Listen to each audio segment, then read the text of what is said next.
December 6th, 2018. From El Cajon, California, this is episode 169 of You Can Bet on That. Hi, everybody. Welcome to You Can Bet on That, a podcast for the recreational gambler. My name is Mark Duvall, and sitting across from me is Dr. Mike. Hello. Mike, you are on a tear. I am Oh, on a my tear. gosh.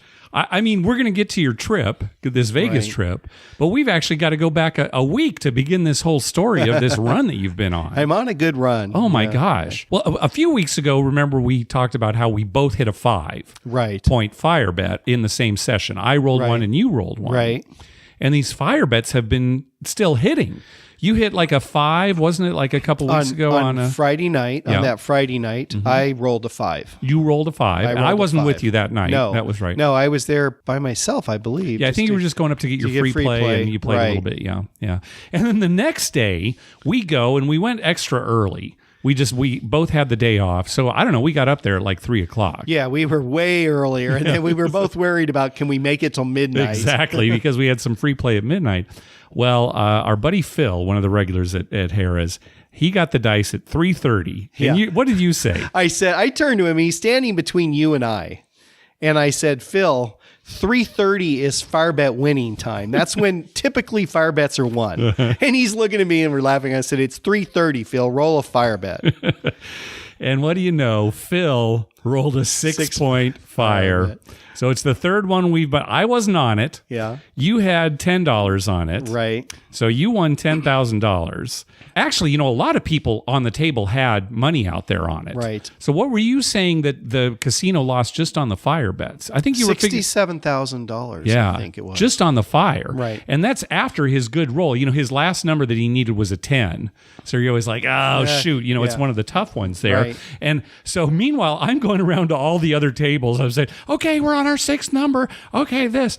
But the thing that the dealers were especially interested in was they had $19 on the fire bet. Right. I had put 10 for him. That's right. Another guy put 5, and then 4 people had put a buck. So $19. It used to be the most the dealers could have on the fire bet was $5. Right. And they changed that rule recently. I'm not sure why. Well, probably just they're to going to make the dealers happy, right? And the casino's still going to make money. Right, sure. Not sure. this night. No. So I'm going around, I'm saying, you guys have $19 on 19. So sure enough, he rolled that 6-point fire bet. You won $10,000. The dealers won $19,000. Yep, Oh my we were gosh. very happy. That was amazing. And that was so much. We've talked about how when the dealers drop chips into their tip container, Right. the green chips, $25 chips, are the highest denomination they're allowed to go.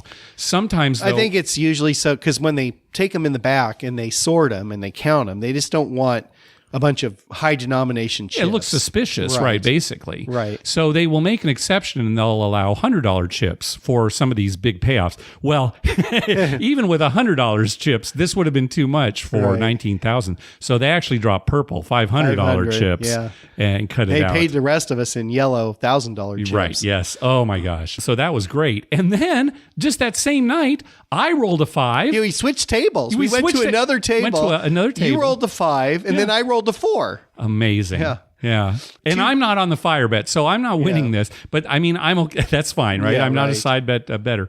But you're winning a ton. Of course, I'm winning. I mean, even if I'm not on the fire, if people are rolling that many points, I better be winning. It was a huge night for me. Yeah. And then that was Saturday night. right. And then I went back on Monday to get some more free play and rolled a 5 to the fire. Unbelievable. Yeah, another 5. Yeah. It was crazy, just crazy. Yeah. Well, that 19th, I was asking a couple of pit bosses. They both felt that $19,000 drop was the biggest single drop for the dealers in the history of Harrah's Southern California. Oh, I'm sure. And yeah. I wouldn't be surprised because how often do they have that much on any kind of side bet? Right. And that it pays hits. that much and Right. it hits. Yeah. Yeah. So that was all leading up to your trip. Now tell us about your trip to Las Vegas for the Well, great it was a gift very wrap-up. good trip. Oh my gosh. Let me start with just the gambling stuff. Oh, okay. Yeah. So on Friday night, we get there Friday night, and we go to it. My dad and I go to a table at Harrah's. And anyway, this young guy got the dice, and I mean, he rolled forever. What seemed like forever. It was one of the best. Well, I'll say this: it was the best roll I've ever been on. Come on. Yeah. Really? Yeah. Best roll ever. Okay. Now, there's no fire bet there, and I didn't keep track if he would have made a fire bet in the excitement. It was a repeater table. It wasn't the all tall, all small. And I asked you about that because you generally prefer the all small tall tables to the repeater tables. Right. And the reason I did it is because they were all full. Oh, yeah. And this repeater table was almost empty when I got there, when my dad and I got there, and I wanted more room for me and my dad. Okay, good. Yeah. And the crew that was on this table is one of my favorite crews. Okay. Okay, there's Toby and there's Frank and there's some guys I like to talk to. Mm-hmm. And so we went to their table and I just, was putting like $10 on the repeaters, but this guy repeated so many. He rolled 12 10s. Oh my gosh. 12 10s. Were you on the 10 also? I mean, you had it on the repeater, obviously. I got it to the house max. Which was? 5,000 only. Oh my gosh. And it hit. Really? Yeah, the 12th one, I won 10,000 on a 10. So kind of like our fours. Kind of like the fours. In the now, I was collecting the whole way. I started with $50. And so I went to 100, and then I went to 200. I don't remember the exact sequence, but I know I won 1,000. I know I won like a 2,000 or 3,000, and then finally it was 5, and he hit that, and I won that. And then I gave my dad 5,000 because I wanted to go more. Oh, so he could bet it on there. Yeah, he had a $25 10, and I said, pull his 25 down and make it 5,000 for him when the 10 hit. Yeah. So I left, I took 5 of that and put it up there. It didn't hit again. Oh, man. Oh, I wanted that to hit again so bad. All right, well. Anyway, he also rolled 5 hard 6s. Wow. And the last one I had $500 on it. So, all right, that's $4,500 right there. It was crazy, and I had tons for the dealers too. I mean, I think the last hard 6 they had 200 on it. So the best roll. When you said that at first, I'm thinking, oh come on, we've been on so many tables, but at least based on the way you were betting, right? Now it was the best. I had the 6 up too to the max. Do you think it was which was 6,000? Do you think it was the longest roll you've ever seen, or I mean, like the most number of rolls? God, it's hard to say. Maybe Okay. Maybe. I mean, his timing was perfect. Yeah. Because he'd make a point and then roll 2 7s. Right. Yeah. And then then the repeaters come down though. Yeah, the repeaters come down, but I had him covered with stuff. He made a lot of repeaters anyway. Wow. All right. I mean, I lost track. I mean, seriously lost track because it was just too much to keep track of. So that's a good start to your day. Right. At the end of his roll, I was up the most I've ever been in Vegas. Wow. Yes. Oh my gosh.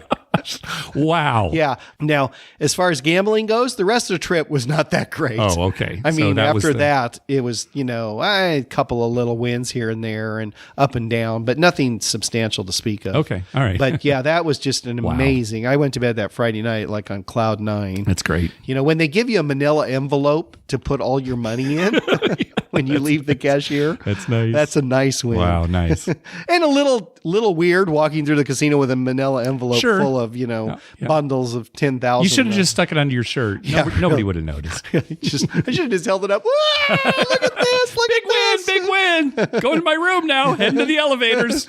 Come on, everybody. Yeah, we're getting in the elevator and, a couple of guys get in there. Now they were fine. They were just normal guys. But my dad looks at me. Now, how much did you win? How much was it? Dad. Yep. He's talking real loud. He won. He did well too. I'll bet. And I tipped the guy $1,000.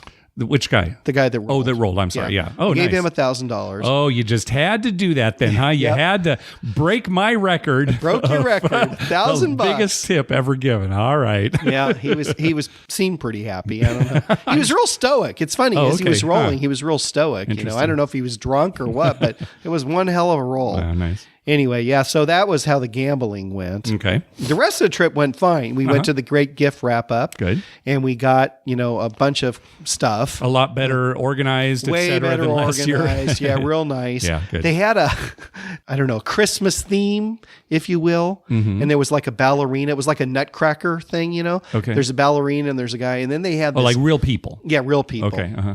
And they had a little stage. They did a little show. Okay. But at one point they had I'm going to show you this picture.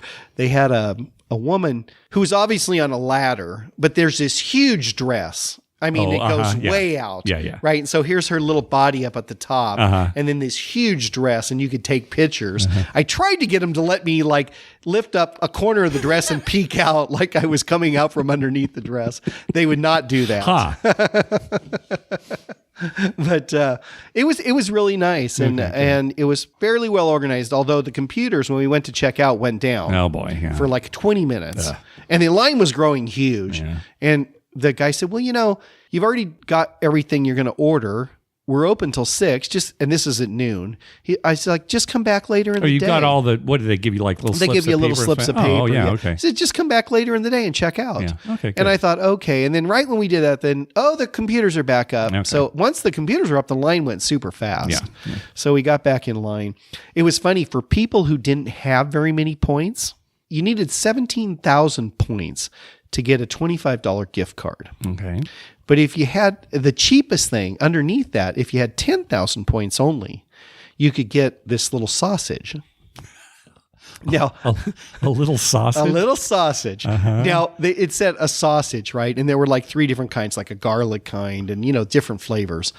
And I'm not joking. It was little. No, just to eat right there. Was it cooked? No. It was like a roll, like a Yule log, or, you buy those, sausage rolls and you slice it up. Oh, when like you a get tube home. of beef that like you a get tube at, of beef, right? like a Hickory tube of Farms. beef. Yeah.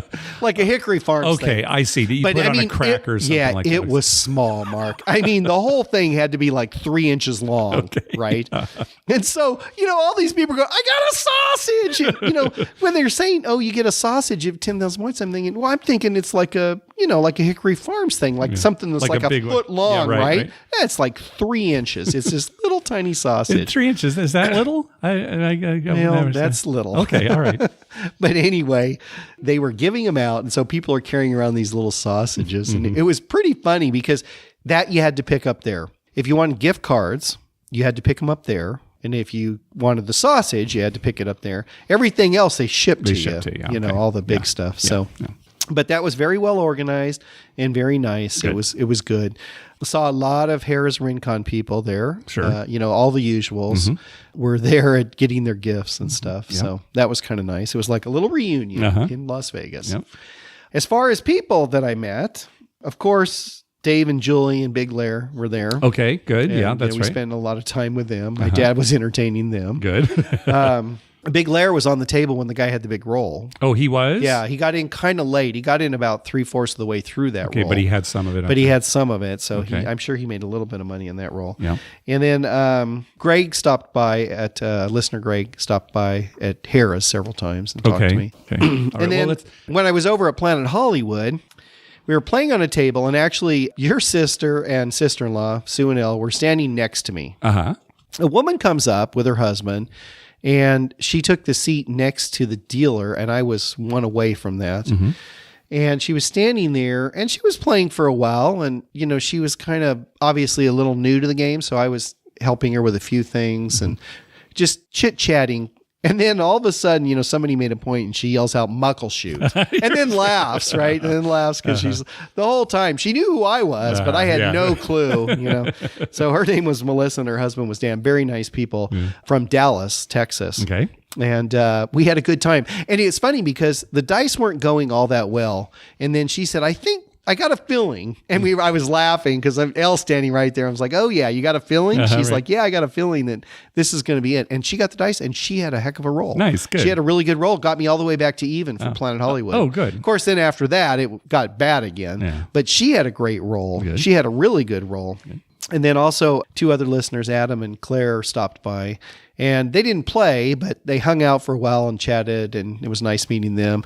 And they didn't play, but the funny thing is that at one point, Elle was talking to him, and then she took him up to the Diamond Lounge at Planet Hollywood, and they ate, and they came back. They were like, oh my gosh, they had drinks and food at the Diamond Lounge, which was nice. Good. Also, I should mention that our good friend Andrew was there. Oh, Andrew, yes. Yeah, and good. we played a lot with Andrew on Saturday night. He hung out with me and my dad. He hung out with my dad a lot. Yeah. We were on the table there.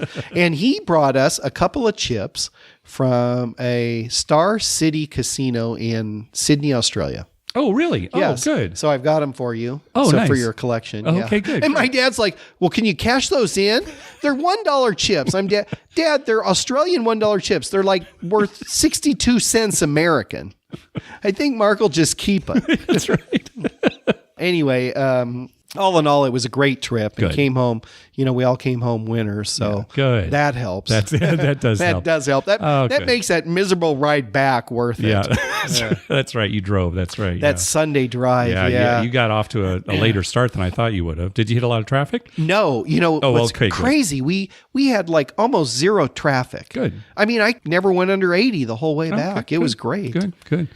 All right. Well, let's hope this continues this weekend when we go. Your hot streak here. Well, it continued last night. Oh, that's right. You went for some more free play. You won again. I went last night for some more free play and doubled my money in like Amazing. 45 minutes. Yeah. It was crazy. And I got to the table, and Wendy, one of our favorite dealers, she's like, "Oh, Mike, this table's been pretty cold. Maybe you should try the other one." Mm-hmm. And the other one was kind of crowded. And I said, "Oh, it's okay, Wendy. Whatever. I'll just do this." 45 minutes, doubled my money and left. Good. It's Good. Did you flip Wendy off when you walked away? Oh, yeah. Oh, I laid into her, Mark. Oh, yeah. Good. No, it's funny. We have been on a tear. Yeah, it's just nice. I don't know why. Our timing's been good. Our timing's been good. That's all it is. Good. All right. Well, welcome back. So, just a little bit of news. Caesars is closing the Tunica Roadhouse Casino that they own in Tunica, obviously. That will leave just 7 casinos in Tunica. From what I understand, it's struggling, the Tunica casino. And I blame you. me? Why? Yeah, because we didn't go. And that might have been the thing that tipped him over the edge. That's the thing, too. If we do go, we would go to Biloxi probably before Tunica. Right. And they are not close. I mean, Biloxi's way down at the bottom of the state and Tunica's way at the top. So it's not like you go and, hey, we'll hit them both at once. Yeah, I don't know. It's always sad when a casino closes. Casino closes, yeah. We light a little light. That's right. Outside our house. Yeah, that's right. What are you doing? Well, you heard about Tunica, right? In Mississippi? Yeah. Crying. Hey, thanks to everyone who's been clicking through our Amazon link. Remember, whenever you're going to buy something through Amazon, please go to our page first, youcanbetonthat.com, and click through our Amazon link towards the top of the page. All right, let's move on to our voicemail hotline segment. Remember, call our hotline at 951-292-4377. That's 9512-WAGERS. 9512-WAGERS. And maybe we'll play your clip on the show. First up is Logan. Yeah, hi. This is a follow-up call from Logan from Hawaii.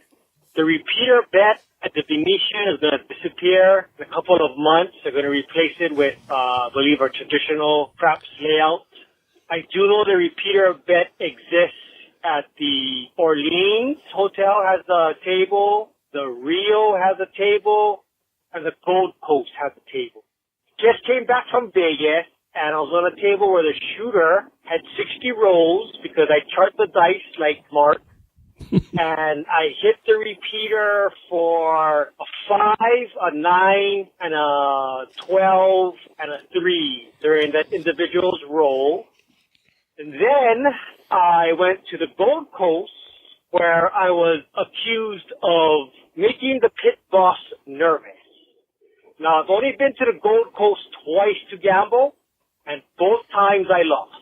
The person I went with to the Gold Coast, we both were at the craps table, and I was making that person nervous.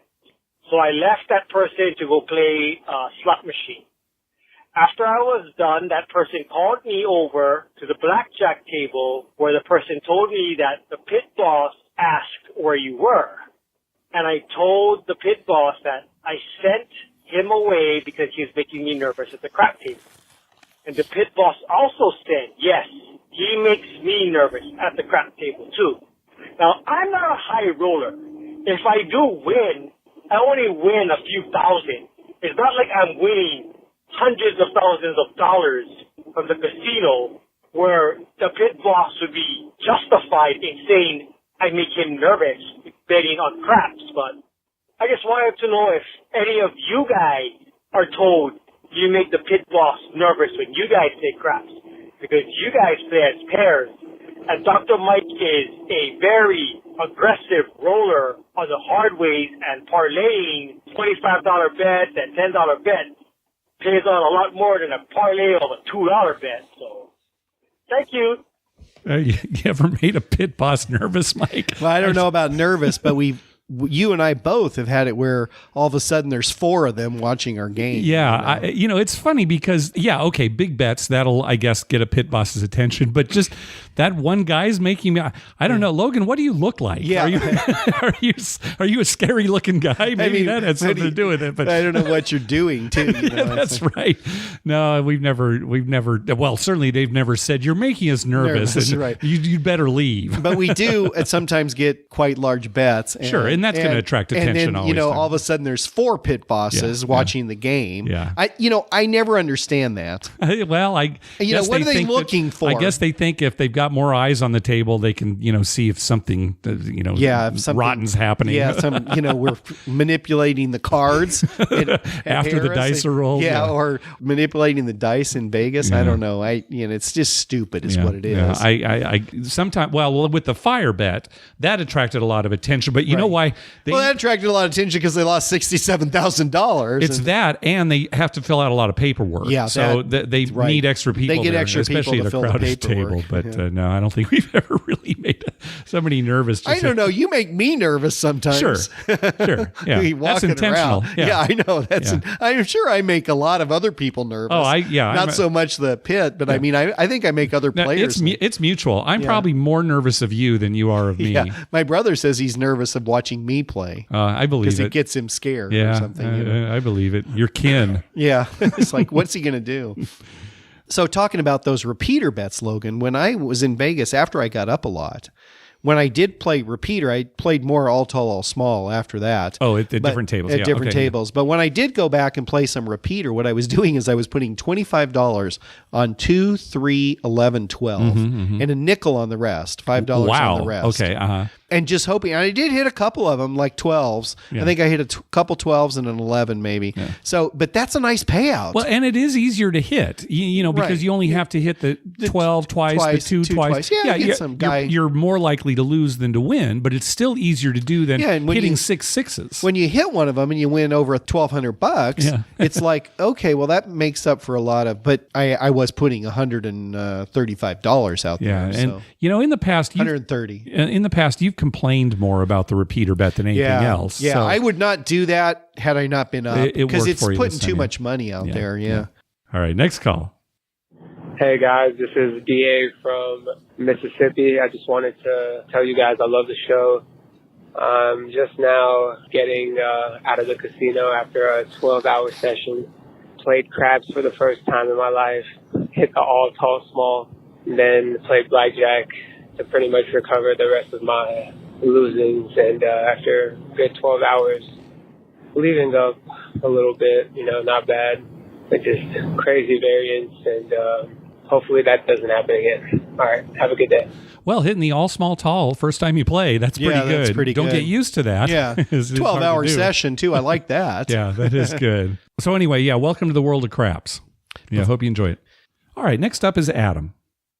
Hey guys, Adam from Connecticut. Just wanted to call with a little report from MGM Springfield and a little change in my craps strategy.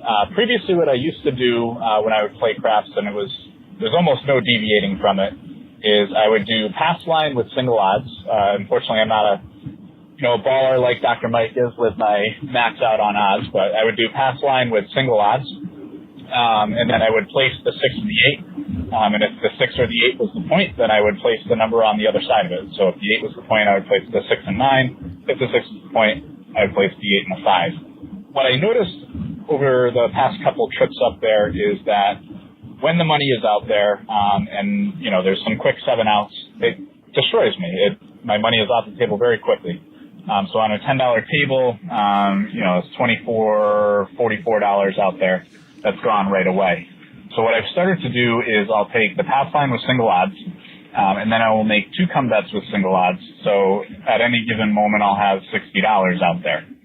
I find that I'm making more money. I realize that this is a very small sample size, but over my last couple of trips, it seems as though the $10 on the come on those quick 7-out rolls is protecting my money. And yeah, I'm losing some of it, but it seems to be protecting it quite a bit. It's also nice when it's the come-out roll, and let's say you have a come bet with odds on the 6, and the 6 is established as the point. You're not making any money on those odds. but you're making some money on the flat bet at least. Just something that I do. I know that Mark does this quite a bit, or something similar to this, where he does the pass line and a come bet or two. And I'm finding that it's just protecting my money a little bit more, despite the fact that I have more money out there at once. All right. Hopefully I'll call you pretty soon with a story of a monster roll. Probably won't be able to get to the casino now for, a week or two because of my crazy schedule. Anyway, have a good one. Yeah, come bets versus place bets. Yeah. And keep in mind, too, he's talking about when he makes the place bets, he's got $44 out there. When he makes the come bets, he's got $60.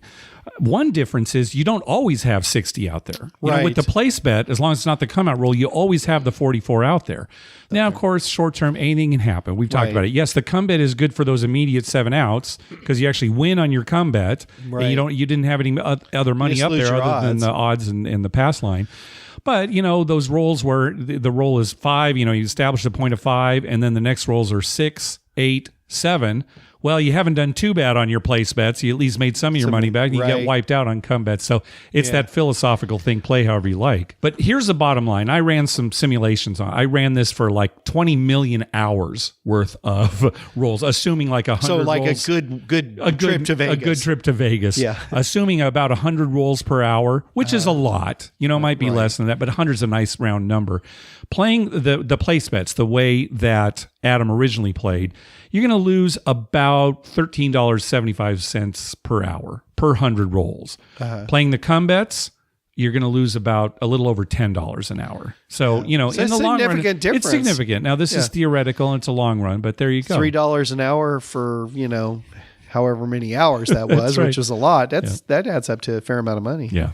We're going to hear from Adam again later in the show. With the big roll? You'll see. I don't know. All right. I'm not promising anything. All right. I'll be surprised. All right. Next call. Hi, yes. I was wondering why you guys don't have the Arizona State basketball game on your Bet the Guys website tonight. If you could give me a call back or if you could just put the game up there, that would be awesome. Thanks. Bye. Were we supposed to show the Arizona State basketball game on our website or something? Was that a wrong number? Like, what do you think? All right, next real You should call. have just called him back. Arizona State, nobody watches them. Click. Hey, Mark and Mike, it's Brandon from beautiful sunny St. George, Utah. Just wanted to do a trip report. First time playing craps. I got a little bit of training from my father-in-law beforehand, and then just listening to your show. So we went to Mesquite, about 40 minutes south of St. George, watched a few rolls, and then got in. My first roll was good, about 25 minutes. Believe it or not, I hit the all-tall small, so that was cool. Unfortunately, nobody had any money on it. But later on, we did hit the small again, different roller. Father-in-law had some money on it, so that was good. But yeah, it was fun. It was a great experience. The dealers were awesome, and it was good. Afterwards, we went and played blackjack for a little bit. Ended up doing well there. It was a 3-2 table, so that was good. Got about 50 up there. So, I did forget to mention, bought in at craps with $100. Ended up leaving with about 91. Then after blackjack, left with about 200. So it was awesome. It was a good trip. We were only there about 3 hours because it's so close. Didn't want to miss the BYU-Utah game, the Holy War, go Utes. So it was a fun trip and a great first time playing craps. And a question I do have for you guys, I've been reading a little bit on it, watched a color up video on YouTube, and I wanted your guys' opinion on the Iron Cross method and your thoughts on that. So keep up the good work. You guys are awesome. Appreciate it. It sounds like the key here is that if it's somebody's first time playing craps, you better bet on the all small tall. Yeah, Because they're going to roll it on those first times. Yeah, it's any of the weird bets win for first timers. Yeah, that's a guarantee. That's We've mentioned that a lot on the Yeah. show, so I don't think we need to. That's why I try and find a first timer and latch onto him. It's gotten me in a little trouble. Sure, but they you don't know, understand yeah. at first. But yeah, once you give them a little cut of the money, explain to them what's going on. yeah, here's your cut. Yeah. Yeah, the Iron Cross. We've talked about this before. We don't particularly care for it, but if you do enjoy playing it, there's nothing wrong with it. Here's the Iron Cross is you're making a bet in the field, and then you're also making a bet on the 5, 6, and 8. 3 numbers that are not in the field. Right. So say you have $5 in the field and then a $5 place bet on the 5 and $6 place bet each on the 6 and 8. That way, no matter what number is rolled, as long as it's not a 7, you're going to get paid something. Now, the thing that we don't like about it is when a 5, 6, or an 8 are rolled, which is, that's pretty common. Those 6 3 and 8 numbers, are very especially. common. You're not winning that much. You're hardly winning anything at all. You're winning $7, but you're losing the $5 in the field, so it's only $2. And then when that 7 inevitably comes, then you lose everything. But you catch a roll where they're only rolling field numbers, right? Or some guy rolls 3 11s and a couple 2s in the middle of the roll, then you're looking okay. But. Yeah. So we see people do it. We don't recommend it, but try it, and if you like it, you go for it. See how it goes for you. Yeah, I don't know. There's always been something about that. I've never really don't enjoyed get too I've much tried out it a couple of times. it. Yeah, I just didn't enjoy it, but to each his own. And you score that Utah game? Oh, so Utah won that game, right? 35-27. So what was BYU's problem this year? I don't know. They sucked last year, and I thought, okay, they're going to be crappy this year. And they started off not too good, but then they kind of got better, and I thought, okay, well, maybe BYU's back. They've traditionally been pretty good at football, and then towards the end, they sucked again. I don't know. I can't tell you, Mike. I don't know. I don't understand that whole football. It's like I don't even know the game anymore. It is. It's very much like that. All right, next up is Greg. Hi, Mark and Dr. Mike. This is Greg from New York calling. I'm calling from McCarran Airport on my way out after a 10-day trip to Las Vegas. Don't really have time for a full trip report, but I will give some of the highlights. Definitely the number one highlight was, of course, getting a chance to play craps with Dr. Mike and his dad, meet some of the family. It would have been a highlight regardless, but as I'm sure Dr. Mike will tell you, we had a pretty good session. I think we all made some money and had lots of fun. Mark, sorry I missed you. Next time I'd love to catch up with you there. The other highlight of the trip, second to Dr. Mike, of course, was I hit my first royal flush at video poker, which is pretty incredible because I don't play a lot of video poker. Come on! It was at Luxor. I just put $20 in a machine, actually after getting wiped out at the craps table. And I figured I'd just kill some time and just completely randomly got a royal flush for $1,000. So that put me well ahead for gambling for the trip. And the other really interesting thing I did on this trip was one day I rented a car and drove to as many of the off-strip casinos as I could that I've never been to. I went south of the Strip and to Henderson and the Boulder Highway. I won't bore you with all of them, but my favorites, Joker's Wild, of course, is something that you can't miss. And I really liked Fiesta in Henderson, too. Did really well at the craps table there, but they have $3 craps there, 10 times odds. And the feel of the casino is really fun. The vibe is nice. The dealers are cool. The locals that were there all seemed nice and we're having a good time. Lowlights, I really didn't like M Casino. I think Dr. Mike agrees with me. It just seems kind of boring. I just don't get it. It's like a strip casino, like with all the pretension, but with nothing interesting and it's far away. So I know some people like it. I don't really get it. Also, Eastside Cannery just has no personality. I can't see any reason to go there. And one last thing I want to mention, Longhorn Casino on the Boulder Highway is exactly what I was looking for. It's dark and smoky and seedy and feels almost a little dangerous. But it's got $2 blackjack, which pays 3 to 2. The dealer was really nice, and I really liked it. If I wasn't driving, I probably would have stayed there and had quite a few drinks.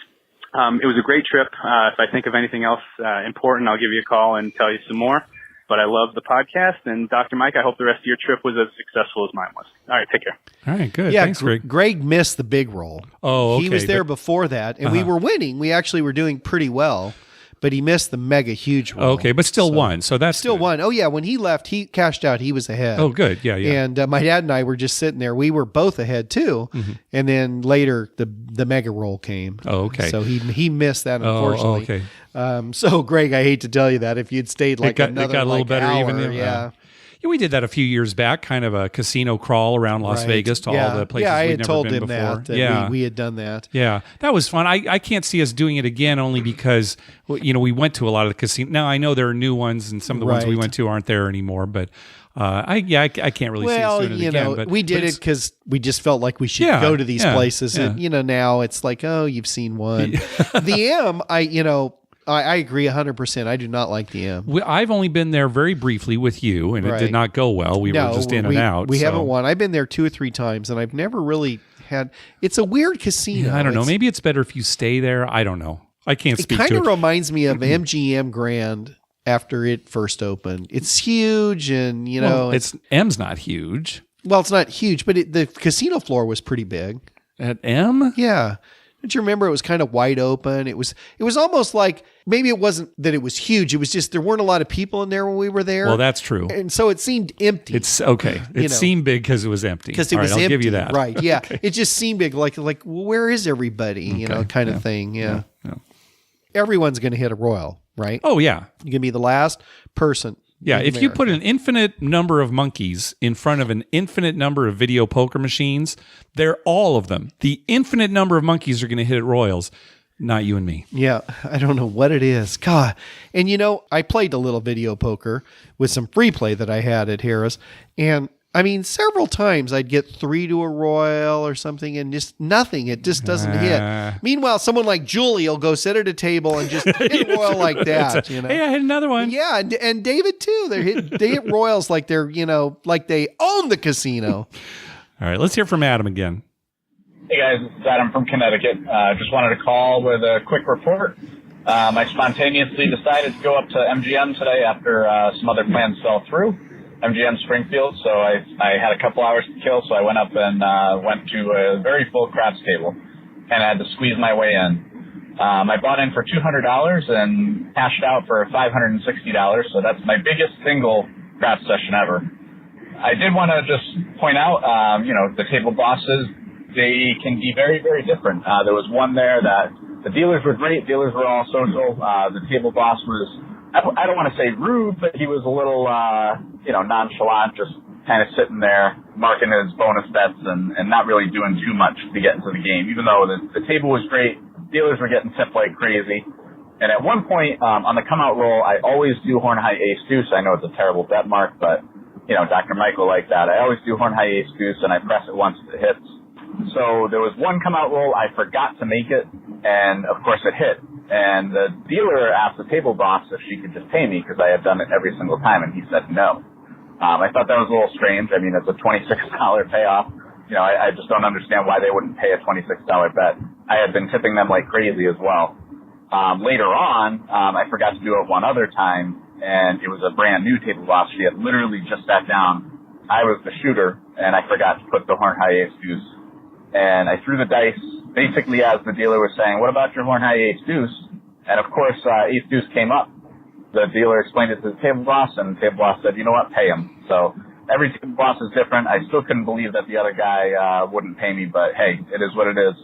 I took them for $360, and I'm sure they'll eventually get it back at some point. Anyway, have a good day. Thank you. Bye. Yeah, personalities, like anything in life. Yeah, I mean, if I was a casino, if I was a pit boss, I just want to keep everyone happy because in the long run, you're getting their money. You're getting the money back. And like we've talked about it, we like virtually everyone that works at Harrah's Southern California. Right. We get along with the pit bosses and the dealers and the floor, everybody.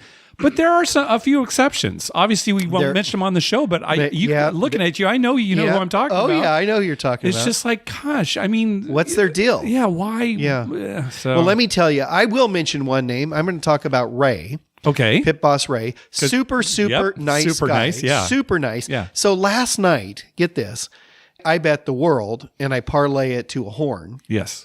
If it hits, it's a big payout for me and the dealers. Well, when 2 or 12 come up on the world bet, I parlay the dealers. They have a $5 world. They get a $16 horn and they drop $15 for themselves. Right. So they get a $15 tip and then they still have $16 working. Right. And so at one point that happened. The table was very crowded and I had some other bets. Anyway, they forgot to drop their $15. Okay. So it's a few rolls later. Yeah. We're coming out again. Same thing happens. And then one of the dealers like, oh my God, we didn't drop our 15 from the time before. Mm-hmm. And they call Ray over. Oh, what should we do? What should we do? And I'm like, don't worry about it. I don't want to wait for the camera or anything. Right. So I give him $15. I said, here, just drop this. It'll be like you dropped 15, right? And then Ray's like, no, Mike, it's okay. he makes them give me my $15 back, and he has them drop 15 out of the stack for them because he knows they're not going to cheat. First of all, he knows how you bet. So he knows that you're doing that every time. Right. And it's a very common. This is a very common. It's almost thing. like clockwork. Okay, they drop 15. Yeah. Right. Yeah. So anyway, he didn't have any problem. No. Mike, we'll drop it. Sure. And so that everyone was happy. Yeah. And there's some personalities that in the same situation, well, I don't know what to tell you. You forgot to do it. We can't go back. Yeah, we can't go back. And it was their own dealers, I mean, I wasn't out any money. Sure. But I'm more than happy to give them 15. Yeah, that's great. All right, last call. Let's hear from Mississippi Rob. Hey, Mark and Dr. Mike. This is Mississippi Rob calling in with a trip report from Biloxi this past weekend where a group of us got together for a few days. Just to give a little background first, and then I've got a question for you. So going back to last summer when I visited Vegas, I actually swung by the South Point Casino for a bit, and I noticed a guy at the craps table, and it looked like he had been doing pretty good, so I bought in with, $100 just to play for a few minutes and watch him. And it turns out this guy had bought in for a couple hundred, played all through the night, got up to $2,000 or $3,000 bankroll. And the most interesting part, what drew me into the table right off the bat, was that he was throwing the dice overhand, a nice overhand lob across the table. Dealers were loving it. Everybody's having a good time, laughing about it. No big deal. And I've said to myself, I wonder if I could do that. Well, bring it back to this last weekend, playing midday on Saturday at the Golden Nugget in Biloxi. I decide, without telling anybody, when they push the dice to me, I'm going to give it a go. So sure enough, they push them. I take them and I toss them to the other side. And the collective, whenever I threw those dice was as if somebody just broke their leg into about 3 pieces. I kind of didn't know what to do. And then just to make the matters worse, one of the dice, of course, bounced off the table. So dealers are looking at me funny, players are looking at me funny. And so I just kind of had to defend myself, tell a little bit of the background and just say, I'm trying it again. So tried it again, set the point. Took me 1 or 2 more rolls to make a point. And then actually the next 2 rolls, I set it, made it again. So kind of, on a streak at this point. 1 more try and I bounced off the table. So I kind of bailed on it, but I did proceed to hit my next 3 points for one of the best rolls I've had in quite a long time. So I just wanted to see if y'all had ever seen anybody throw the dice overhand and if y'all were going to give it a try sometime soon. Thanks a lot. Really enjoy the show. Talk to y'all soon. Bye. Have you ever seen me throw the dice overhand, Mark? I think I have seen it a few times, yeah. Usually when I'm pissed off about something. Sir. And I just slam them down overhand into the table. Right? Well, I'll tell you, I actually did it once too, Mike. And I don't think you were with me. It was one of those rare times when I was there and you were not. There was this sitcom on TBS a few years back. It was called Ground Floor. Kind of obscure. I think it was only like 20 episodes. It was a workplace multi-camera sitcom. And in one episode, they were in Vegas. I think they were actually at Caesar's Palace, or supposed to be at Caesar's Palace. And one of the guys is playing, and he had never played before. And so he decided he was going to roll overhand. And what he would do was he'd pick up the dice, hold his hand way high above his head, and then kind of, throw it like this, like a lever coming down, right? And I thought that was so funny. So I went up to Harris. I thought, I'm going to try that. And see, right? So I pick it up and do that kind of lever thing. And of course, they hit and both dice go off the table. It's not even close, right? There's nothing. So I thought, okay, I won't be doing that anymore. Yeah, I've done it many times when I'm usually mad about something. I just pick them up and slam them down. But you can only do that once or twice, and then you have to go back because it's like it is hard to keep them on the table that way. It's right. They don't. And it's a pretty violent way to throw. It's like, what's his problem? Oh gosh, he must be losing. Yeah, really. All right, well, that's going to do it for this episode. Hey, we want to thank some people for some PayPal donations. First of all, from David, thank you very much. Also from Tim Lawson, he says, did a bunch of banking in Biloxi and won a hand with the copy advantage. Oh, he's talking about Pai Gow Poker, right? Poker. We always say, if you can bank and you're comfortable banking, maybe you don't want to do it if there are other players at the table, but certainly if it's just you and the dealer, ask if you can bank every other hand. So that worked out good for him. Good job, Tim. Also from Jesse, he says, Mike, Mark, listening since episode 4. Wow. Those early episodes. Since episode 4. The first 3 never went back and listened to. Been loving it ever since. Heading to Vegas December 16th through the 19th from my home in New York City with a couple of friends. Usually my winter trip is a week or two after Dr. Mike's Great Gift wrap-up. Looking forward to playing craps for 3 days straight. I play much more like Mike, while my friend plays more like Mark. Appreciate all you guys do. Thank you. Best, Jesse. And he sent us a nice picture of a that big was win a great picture that he had at Golden Gate at the craps table. That was a nice Thanks picture. for that. Hey, be sure to check out our TV listings showing all the gambling-related shows coming up within the next 2 weeks. We update those listings every Wednesday using a customized program that searches through all the raw American TV data. Just go to youcanbetonThat.com/TV-listings. And I didn't do it Wednesday this week because the service that I used to get all that raw American TV data was down. So it's going to be a little late this week. Satellite failure? No, I don't know what it was. I can't figure it out. But that raw American TV data, those are precious data. So I like that they're raw. Oh, they are so raw, Mike. I'll show you sometime. Yeah.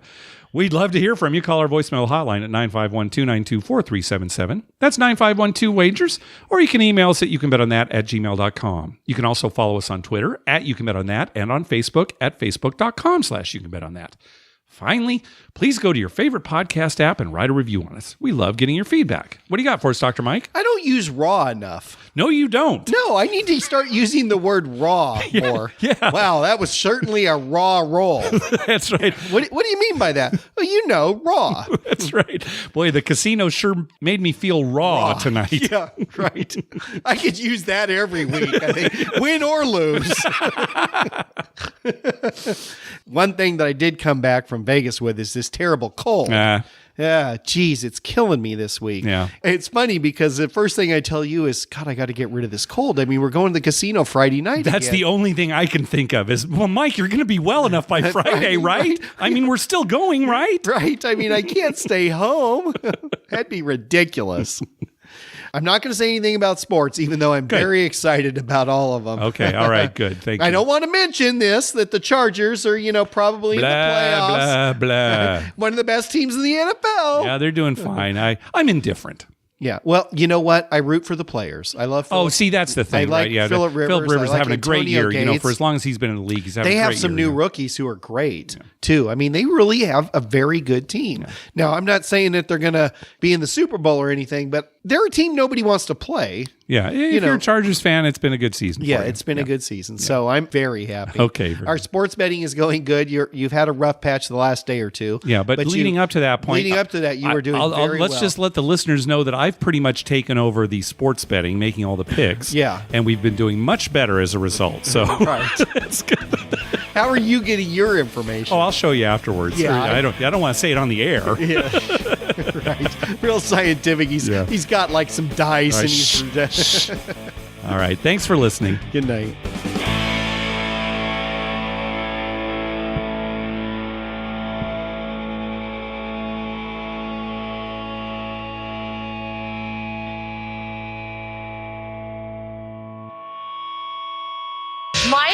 Mark, that was wonderful. I had no idea you were so talented. The audience is going to love you.